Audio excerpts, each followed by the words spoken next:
Good morning, students. I hope you all have done your previous work. Now let's come to the next example, that is the example 5th. If a man sells a t-shirt at rupees 450, he will incur a loss of rupees 50. Now in first case, what they can ask that अगर एक man जो है वो shirt को अगर cell करता है इतने में 450 में, तो उसे इतना का लॉस हुआ है. ठीक है, अब हमको सेलिंग प्राइस पता है और लॉस पता है. How we will find the cost price that is equal to selling price plus loss.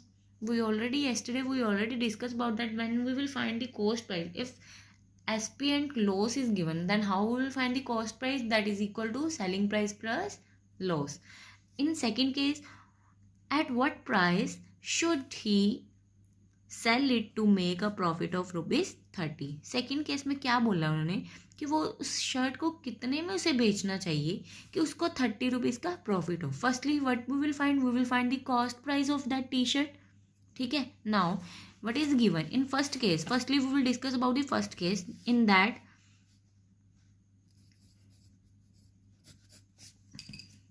In that given is that in first case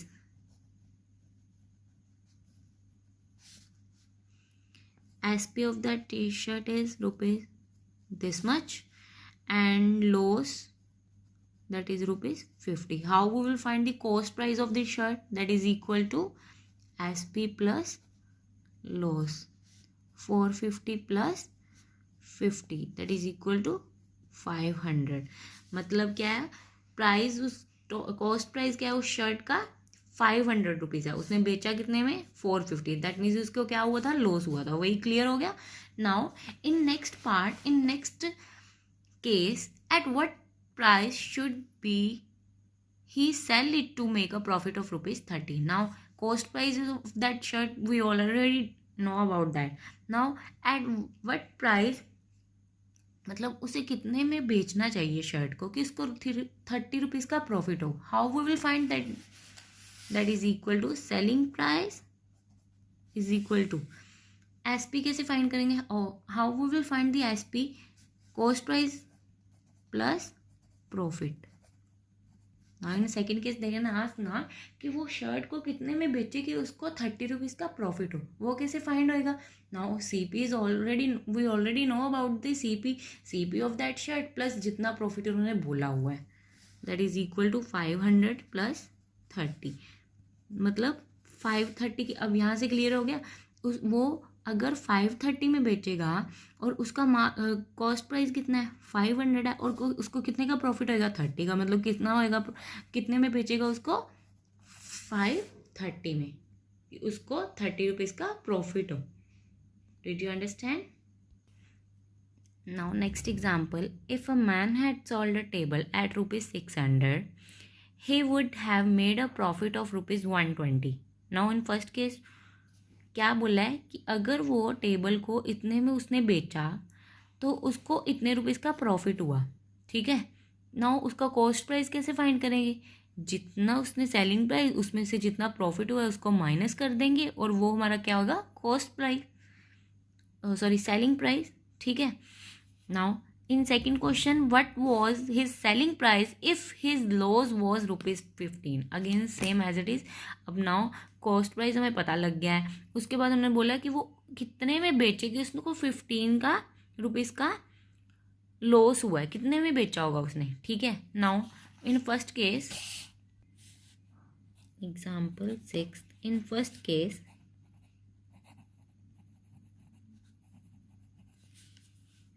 selling price of that table is rupees 600 and profit 120. that cost price of that table is equal to selling price minus profit 600 minus 120 that is equal to rupees 480. now this one is the cost price of that table. Now in second question they can ask what was his selling price if his loss was rupees 15. now इसमें क्या बोल रहा है कि उसने इस table को कितने में बेचा होगा कि उसे 15 रुपये का लॉस हुआ होगा. ठीक है, in second case selling price cost price 480 and loss बोला उन्होंने 15, मतलब उसने कितने में बेचा होगा लॉस। अगर लॉस हो रहा है that means he selling price कैसे फाइंड करेंगे, CP minus loss that is equal to 480 minus 15 that is equal to 465 rupees. Did you understand how to do? Next example, a shopkeeper bought 4 dozen pen at the rate of ₹20 per pen. क्या बोला है कि shopkeeper ने 4 dozen pen लिए जिसमें पर pen का rate है 20. ठीक है, मतलब एक पेन का रेट है 20. 8 of the pen were stolen. That means उसमें जो 8 पेन है वो क्या हो गए, चोरी हो गए.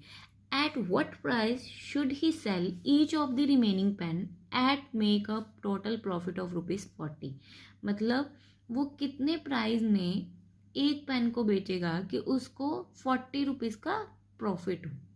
ठीक है, सारे पेन जो बचे हुए हैं उनको मतलब ही sell each of the remaining pen to make a total profit. मतलब वो बाकी बचे हुए पेन में से कितने में बेचेगा कि उसको टोटल प्रॉफिट जो वो 40 रुपीज़ है. How we will find? Firstly 1 dozen equal to 12 pen and in 4 dozen how many pens are there? 4 into 12 that is equal to how many pens are there? 48 pen. ठीक है, now per pen cost is ₹20. Then how many cost of the ₹48 pens? How we will find that cost price of the ₹48 pen? Cost price of 48 pens are कितने आएंगे, जो भी है 20 into 48 that is equal to 960 rupees, मतलब 960 rupees. मतलब total pen की cost कितनी है 48 पेन की 960. After that next part they can ask 8 of the pen were stolen. उसमें से 8 पेन चोरी हो गए, बाकी कितने रह गए? As 8 pen were stolen then how many pens are left? कितने रह गए? The number of pens that is equal to 48 minus 8 that is equal to 40. ठीक है, now firstly we will find the in next they can ask that उसने बाकी जो बचे हुए पेन है उसको कितने में बेचा होगा, हर एक पेन को कितने में बेचा होगा कि इसके टोटल प्रॉफिट जो 40 रुपीज़ हो. Firstly what we will do, we will find the cost price of the 40 pens, selling price of the 40 pens that is equal to selling price of 40 pen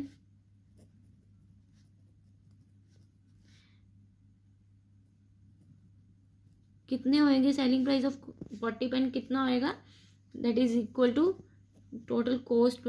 वही बात कि वो उसने कितने में बेचे होंगे वो 40 पेन कि उसको 40 रुपीज़ का क्या होगा, प्रॉफिट होगा. कैसे फाइंड करेंगे, मतलब जो बचे हुए पेन है उनका सेलिंग प्राइस कैसे फाइंड करेंगे?